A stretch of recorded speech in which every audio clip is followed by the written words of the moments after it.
All right, yes. So today we're going to talk about raymarching, and especially focusing on a refractive part of raymarching. Refractive raymarching, the refractive part, what it means is like how light bends through translucent materials such as water. Like water is like transparent, but yet you do see something. Now, and in this example, I also shared online, you can see like what happens when water, it all gets deformed in a way. And we're going to look into that. Mostly focusing on that, like we have more objects here, like this faucet and this bucket. But I'm not sure we have time for that. Maybe I'll go briefly through it, like what steps I took to design such an object. But yeah, the main focus is on this water type material. So let's dive in. I shared this file as well on GitHub. I think it's in the comments of the YouTube. You might be, yeah, it's easier to use it as well. It might not work on the Mac, at least the faucet, the demo file.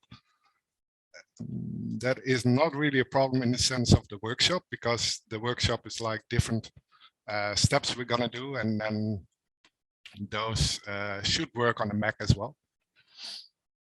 So what we're gonna do today is like, I divided it up in 3 chapters. First, which takes about half an hour, I think, we're gonna talk about the theory of raymarching. Very briefly about the difference between the CPU and the GPU. So very briefly, what is a shader? From there on, we're gonna talk about more about the important part about raymarching. What is raymarching, and what do we need to implement to be able to raymarch a scene?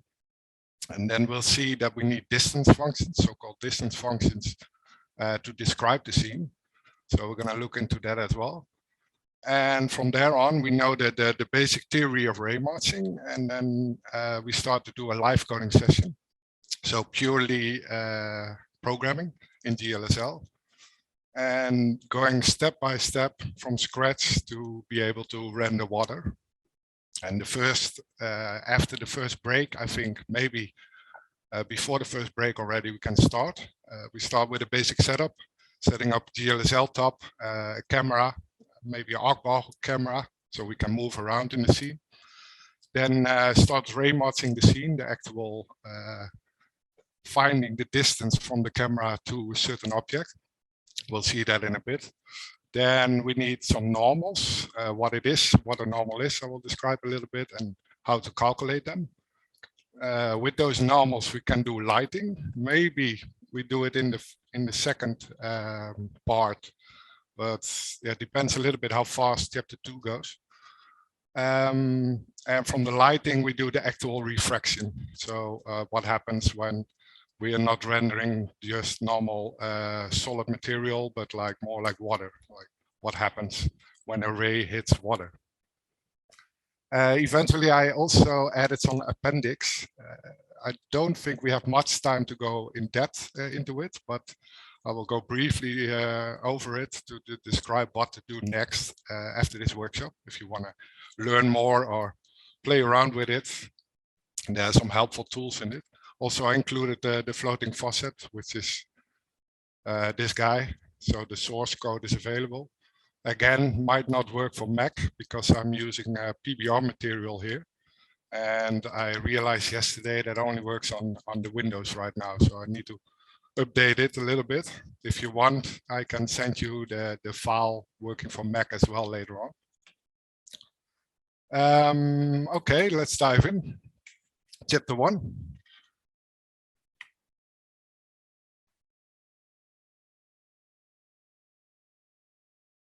So the idea is like our studio name, YFX, that is based on a mathematical principle.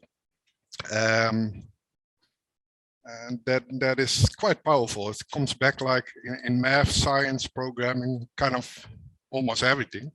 And it comes down to this equation, where x is some kind of input, some kind of value that you put into a function f.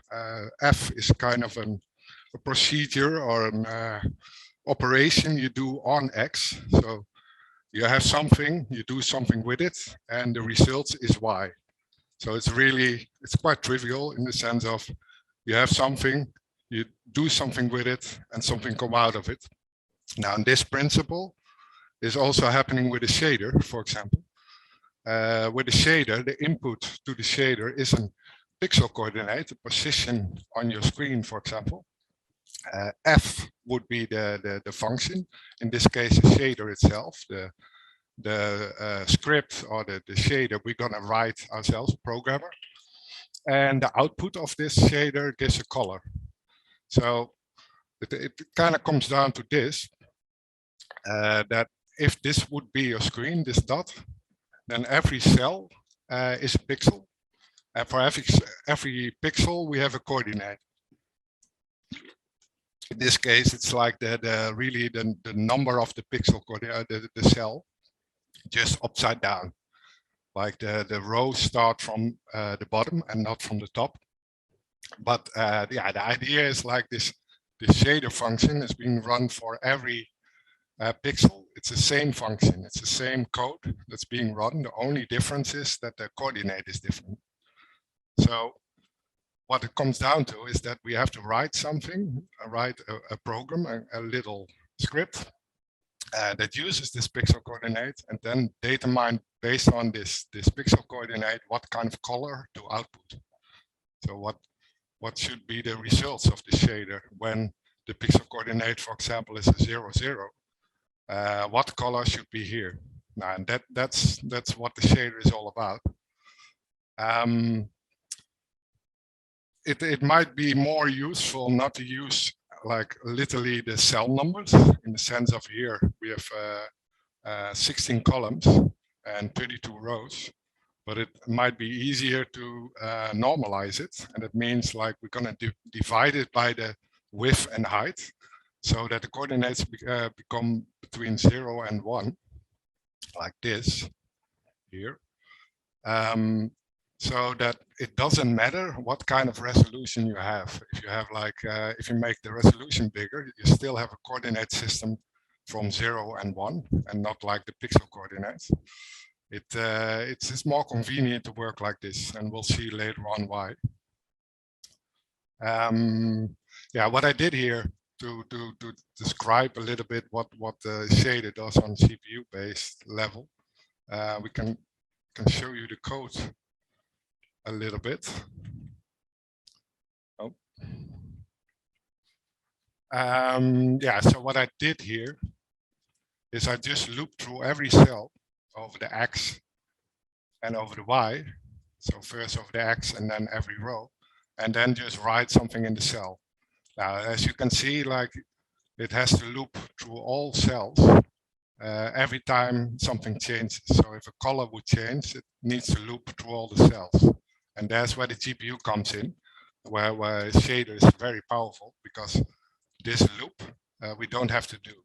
In the GPU, everything goes in parallel, so it being run at the same time, kind of. And that makes it very powerful, because yeah, if you had some kind of 3D or some kind of animation in your shader, then yeah, for every frame looping through all the cells, it's almost not doable. So then we have a shader. The problem is a little bit like if you're used to programming, normally if you would like draw a circle or something, you would say like, okay, I want to have a circle of this and this size, this radius, at this and this position. But now with a shader, it's not that you are like being on top of the program. It's like you're inside the pixel. So instead of saying, okay, I want to draw a circle here, you have to make a program kind of like, here I did it. Here I draw a circle. So you are processing, for example, this pixel here, and we want to know if we need to write an X or a space or nothing. And that depends on like if is this pixel inside the circle or not. Now, and to know this, it's a little bit of a different kind of thinking. It feels a little bit the other way around. Like normally you say, just put a circle there. Now you have to check, like, okay, how far am I away from the circle? And is this negative or positive? As in, if you take the length from this point to the center of the circle, so draw a line from here to here, is this length bigger or smaller than the radius? Because if it was smaller than the radius, it would happen to be inside the circle. If it's bigger, then it's outside. Excuse me. So that's a little bit of a mind thingy. And so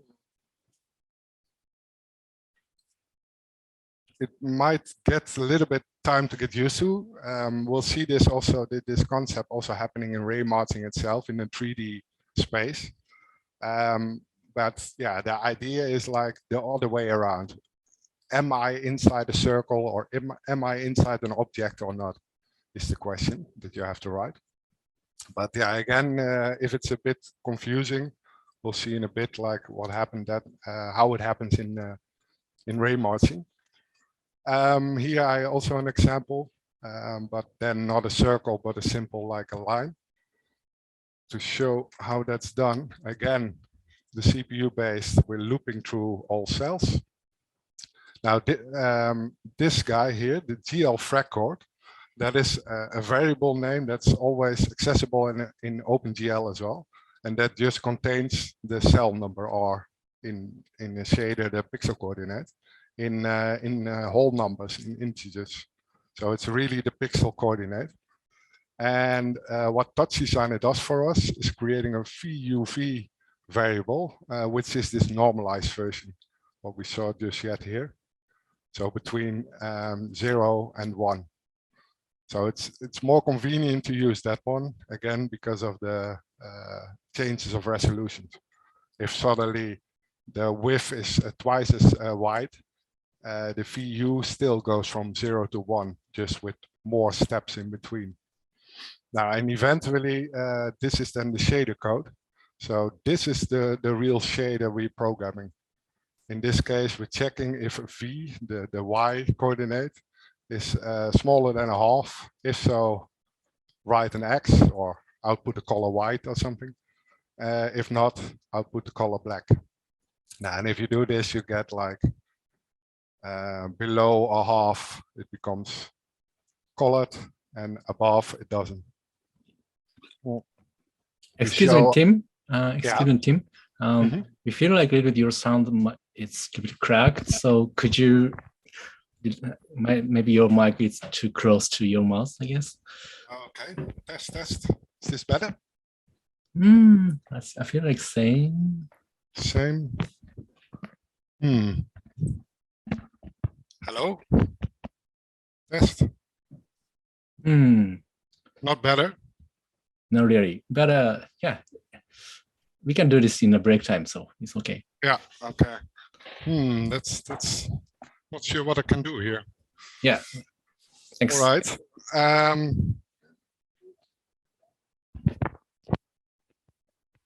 Okay, let's try. So yeah, I still hope you guys can hear me and understand me what I'm saying. To look at this in a GLSL way. So that's for the halfway it should be white and the top one black. It's kind of the same code as we did here in the shader code. We checked if Y was smaller than a half, and we're doing the same thing here. So this UV coordinate here is the same what we calculated here. So the number between 0 and 1. And eventually we're gonna output a color, a FAC4, which means 4 values, RGB and alpha. Now what we do here just is like, okay, if it's smaller than a half, we output white, everything is 1, else it's black, everything is 0. Same goes for the circle. Instead of like checking if the distance is of y is smaller than a certain value, we check now the length. Like I said before, we determine the length from a certain cell to the center, and then subtract the radius to see if it's below 0, which means we're inside the circle, or above 0, and it means we're outside. So in GLSL, it looks like this. Very simple function in GLSL, length, which is just the square root of x squared plus y squared. So it's a convenient function. It gives us the length to the center from the current pixel we're evaluating. And if this distance to the center is smaller than 0.3, which is in this case the radius, and we change this, the circle will be bigger or smaller, then we plot either one white or black. So it might be all trivial for you all, but I want to like focus on this as well because of this length thing. This length and checking if it's inside or outside is also a very big concept in Raymarching, but then in 3D, we'll see in a bit. And besides that, I wanted to show you this.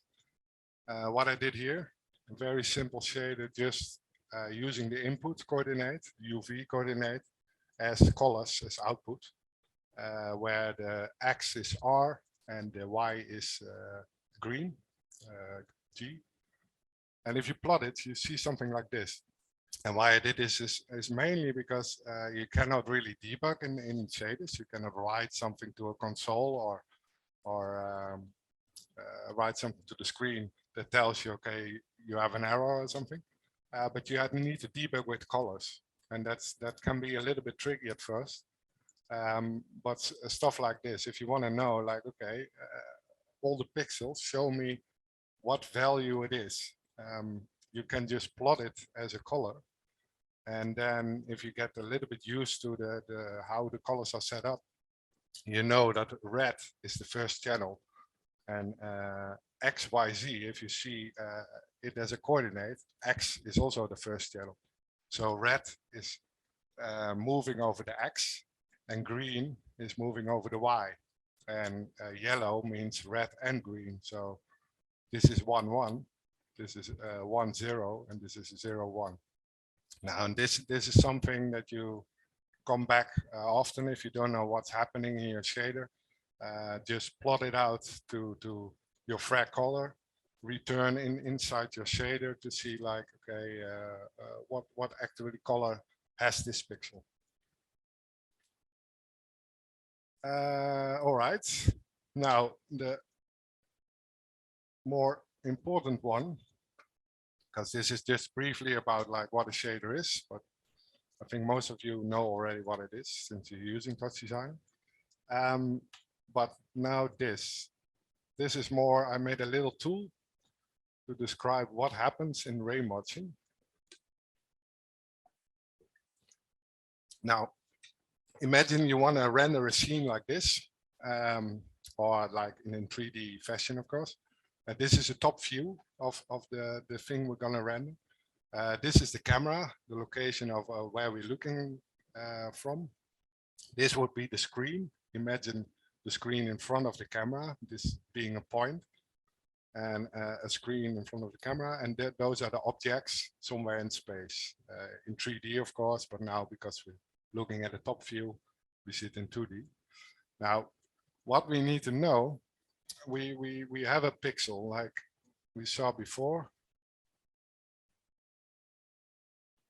Yeah, we have a coordinate, and now we want to know which color to color that pixel with a certain coordinate.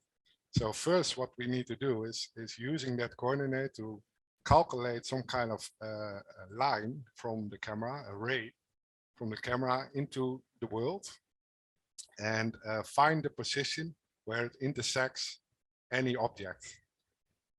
And how we do this is, imagine that you can ask the world, okay, how far am I to any object in space? For example, we're now at the camera position, and we're going to ask, okay, what is the closest object to this position? Well, that is definitely the square here. So, okay, and what would be the closest position of the surface of this square? Now, that would be this corner here. So the closest distance to any object from the origin would be this point. So this length. And what we do now is for every line that we can draw through the screen, through the pixel, we're going to jump that amount into the world. So it would look like this. This is like 1 pixel, all kind of pixels, like 14 pixels. And they all jump the same length, the minimum length they can jump without intersecting any object. So we are now 100% sure that none of the rays intersecting any objects. And now we end up to a new position. We're not anymore at the camera origin, but we're now somewhere here for this ray.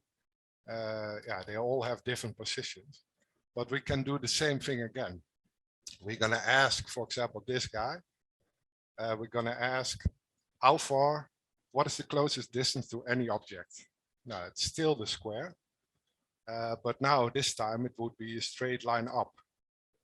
So it would be a circle like that. And if you now jump that amount into space,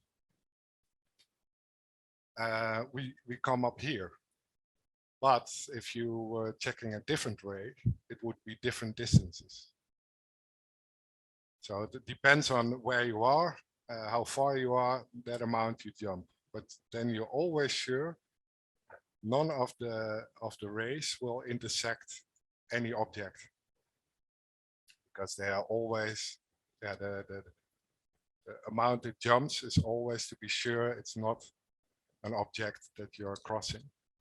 Now, and if you continue doing this, there's a new position here. You ask again, and again, and again, and again.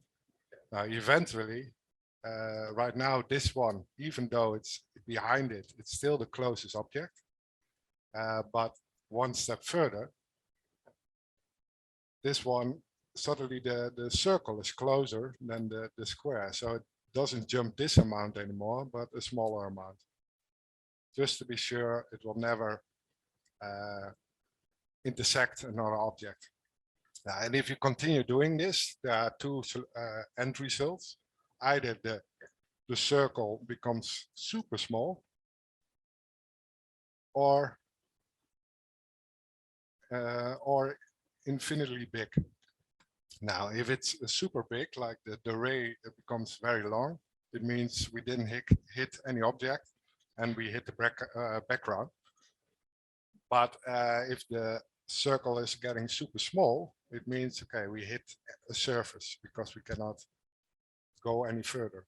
Even though if you look at the ones that almost hit one, like this guy, it gets very small, but not small enough, so it continues and it grows again, but eventually there it's small enough that it cannot continue anymore. Now, at the moment it's that small, we know we hit a surface, and we can kind of return the length of the ray. So we know, we calculated the direction of the ray, we know the origin, and from there on, now we know also the distance to the object. So we can just jump into the scene to exactly the surface of the object and start rendering it. This is the kind of the main principle of raymarching. You jump every time an iterative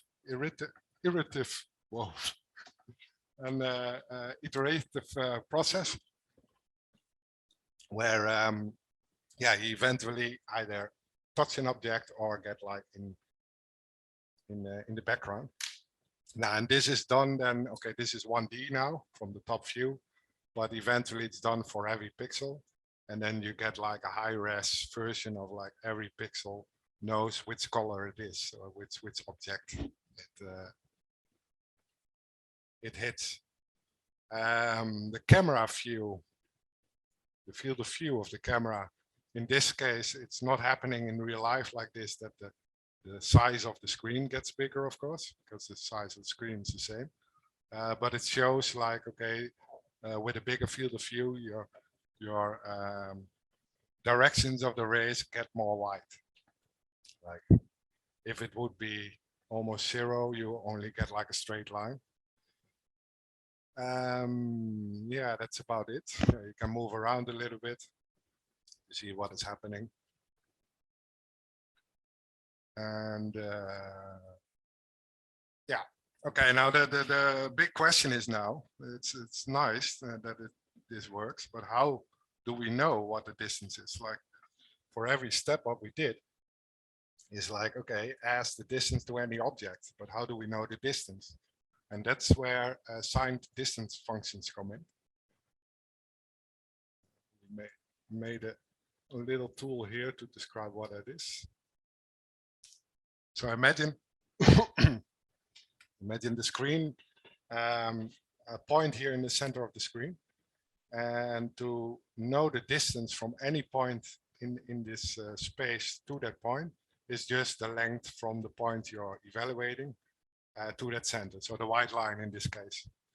And as you can see, if you move around the circle, the length of the white line stays the same. So the blue lines are like the same length to the center of the screen.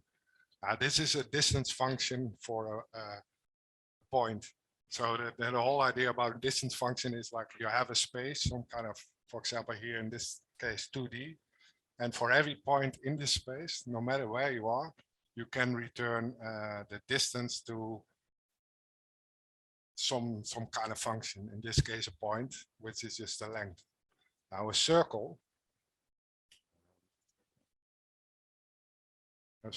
is quite the same, just like what we saw before. We just subtract the radius.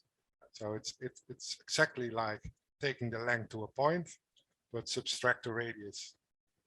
So now, as you can see, wherever I move my mouse, the white line always ends up at the surface, because it knows the length to the surface. Now you can have also different kind of shapes.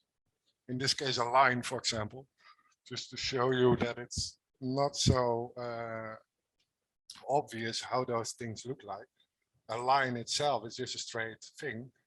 The distance from the side, it's indeed like this normal length, but if you go around the corner, it becomes a circle again. So you get like more complex shapes. A rectangle, the same thing. Like the distance becomes more round. It's a hard corner, but yeah, the distance around it becomes more smooth. Triangles. Now, and the good thing about those distance functions is that you can easily combine objects. If you have a distance function, for example, of a circle, and you have also a distance function of a rectangle, and you want to combine them, it's kind of like, okay, what's the distance to the rectangle? And you have a value. What's the distance to the circle? You have a value. Take the minimum of the two, and you combine them automatically. As you can see here, at this position, the square is closer than the circle, so it returns the distance to the square or the rectangle. But from here on, it's a circle being closer. Now, as you can see, what we saw just yet with the Raymarching step by step through the world, this is what we need. We need to like, okay, what is the closest point to the surface in this case and in this case? As you can see, it would be then this one. So the whole idea about distance function is that you can do crazy stuff with this, and especially from there on, even smoothing it out and stuff like this. So this will come later as well. So to conclude a bit the theory, what we need to build is like, okay, we have a camera. We're going to use the arc-ball camera for it. That's somewhere in space. We can rotate it, move it around in space. So then we need to, for every pixel we're going to render, we need to calculate a line, a direction of the line. The origin would be the camera origin. We know that this is given. But the direction of the line depends, first of all, of the camera rotation. But second, on the UV coordinate, the pixel coordinate, we're going to render at that moment. I mean, the middle pixel goes straight forward, but the one on the side goes like with a completely angle, depending on the field of view. So first we need to do that, calculate those arrays, then describing the scene using distance functions. What are we going to render? And then we're going to step through the scene with every time asking, okay, what's the distance to the closest object? Jump further, further, further, further, until we reach something.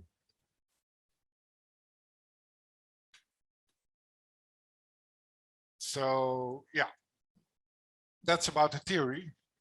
So let's start developing. I created 2 chapters. We still have time to start with chapter 2. We're going to do everything from scratch. So I'm going to open a new TouchDesigner and then open Sublime to program with. But if you're not following along and you want to jump in later, you can look at those chapters. All those containers are like the steps we're going through. And yeah, eventually ending at our end result.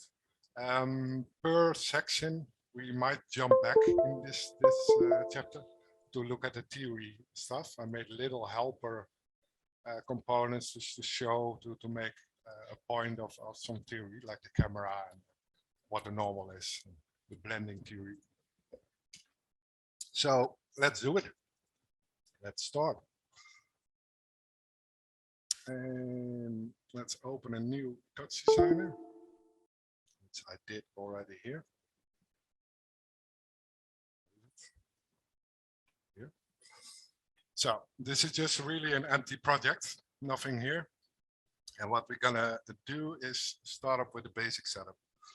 Normally, or no, you have a different way of implementing GLSL shaders. You have materials and GLSL tops. Eventually, they are kind of the same, but it's a bit technical. We're gonna mainly focus on the GLSL top. So let's put a GLSL top here. I'm used to the GLSL multi. It's not much of a difference. The only difference is the amount of inputs. And if you're more than 3, then it's better to use that one. So we have a GLSL. What I also like to do is use the arcball camera. That's in the palette, in the tools, there's an arcball camera. And this is very nice to use, so you can still like move around in the scene without changing like coordinates inside this parametric comp. So dragging the arcball in, getting the camera, because we only need the camera, all those other stuff for the render stuff we don't need. Putting it here. All right. What we now need is the position and rotation of this camera, and we need it somewhere in the GLSL, and we can use an object chop for it. Object chop gives target, the target to the camera, and it gives the position, rotation, and size of the camera. Now, it's not very convenient to work with Euler angles and stuff. So what I usually do, and it's a little bit, if you're not familiar with linear algebra, it feels a little bit weird. I won't get too much into it, but you can use the 4x4 matrix. And in this, those values, that's the same information, but in a different way, in the sense of the M0 to M2, all those M0 to M2 ones, the first 3 would be the rotation matrix. It describes how the camera is rotated.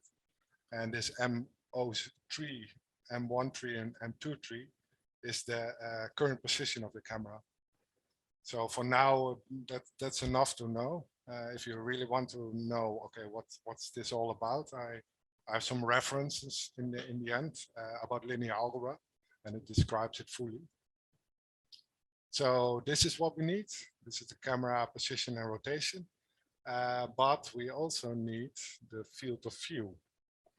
So let's use a parameter job for that. We're going to set it on built-in parameters field of view. But besides the field of view, there's also a view angle method. And this describes, is this field of view based on the horizontal, on the screen width, or the screen height, or something else, but we're not focusing on those two. But for the first two, it depends on like, okay, how to use this angle. Is this on the width or on the height? So we need that one as well. View angle method, it's called. As you can see, if we change it now, it's either 1 or 0.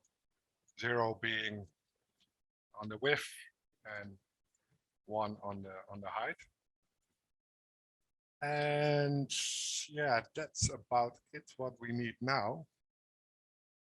Now, how we can put this inside the shader is the good thing about this matrix. This is a matrix. We can use the matrices. Let's make a uniform M camera, matrix camera. And then we can just drag the object job inside. So now those values are already inside the matrix, and we'll see in a bit how to access them. And for the field of view and the view angle method, I'm using a uniform factor. Just calling U camera and some uniform camera. And then linking the field of view to the first value, always using job references since it's optimized and it's fast enough. And this one to the second. So then we can access those as well. All right, then let's change the output resolution since it's now super small to what I usually do is the parent panel size. So then we can control it on top. In this case, it's 1280/720. Oh yeah, one more thing for the arcball camera to make it work. We need also in the top container to change the mouse UV buttons to middle, right, and mouse wheel, so we can zoom in and that kind of stuff.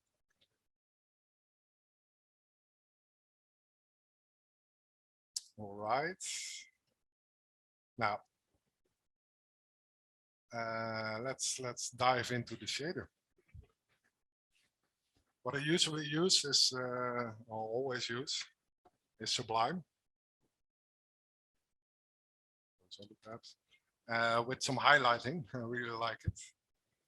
But yeah, it doesn't really matter what kind of code editor you use, but definitely worth to do something other than just like the dots, because it's very handy to have some highlighting.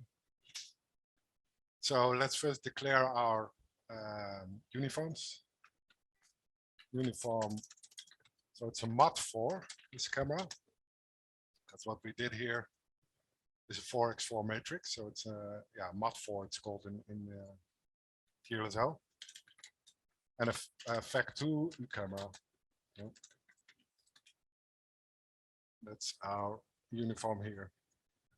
Field of view and the view angle method. We need our UV. Okay, this is about the first setup that we need. Yeah, so now we have a camera with an GLSL top. Let's output this and out, so then we can view it here. We'll do that in a bit. Yeah. Okay, let me now go back to the other file here. Describe a little bit. Okay, we have now a camera, but now the complex part is like, okay, what is the direction of the ray we're shooting? We were talking about a pixel and finding the center of the pixel and shooting or making a line from the camera through the pixel into the world. But how do we do this? What we saw is like we need a field of view for it. And so like this. It was a little bit tricky for me to find a nice way to visualize it, and I think this might work. But if not, it's still confusing. Yeah, it's matter not so much. It's like one math equation to find like the ray, and eventually, if you do it one time and you understand it, yeah, eventually you copy paste that code, and then it's not that you have to think about it every time. But the idea is like, okay, if this would be a screen, the green bar, this is your camera, and those are the rays. The white line is the ray per pixel we're gonna calculate. Now we know, like in the center of the screen, the ray goes straight forward always. I mean, even if it's orthographic or if it's orthographic rendering, all the rays go straight forward. But even with perspective rendering, the center one always goes forward straight, and the side one goes like the most to the left. You can imagine this in a way that you, depending on the field of view, you can move the distance to the screen of the camera. For example, if the field of view would be like almost zero, you could say like the camera is infinite far away from the screen. And this means that all rays are exactly straight. Now, if it's closer, they become more diverted. So what we need to do is like, okay, what information we have is the screen width. We know the resolution of the screen. We know the pixel, because that is the one, the X position of the line. That's our UV coordinate. Which pixel are we going to calculate? And we know the field of view. So in a sense, what we then need to do is calculate the distance, the screen distance from this camera to the screen. And how we do this is with some tricks, some math. We know this width is like the screen width, so halfway would be half the screen width. This angle here is the field of view, so half would be half the field of view. And then we have a triangle with a right angle, and then we can calculate this length, this guy, by the tangent of this angle is the opposite divided by the adjacent. Now, if we write that down, where's my sublime here? So what we had was the screen width, half the screen width, that's the green line. We have field of view, half the field of view, that's this guy. And what we now want to know is the tangent field of view. This angle is the opposite of the screen width. Half the screen width divided by the screen distance. And this screen distance is what we want to know. So move things around, you get 12 times screen distance goes away, and then divide by the tangent. So the screen distance would be this. Okay, it's a bit maybe confusing at first, but bear with me. So to write this,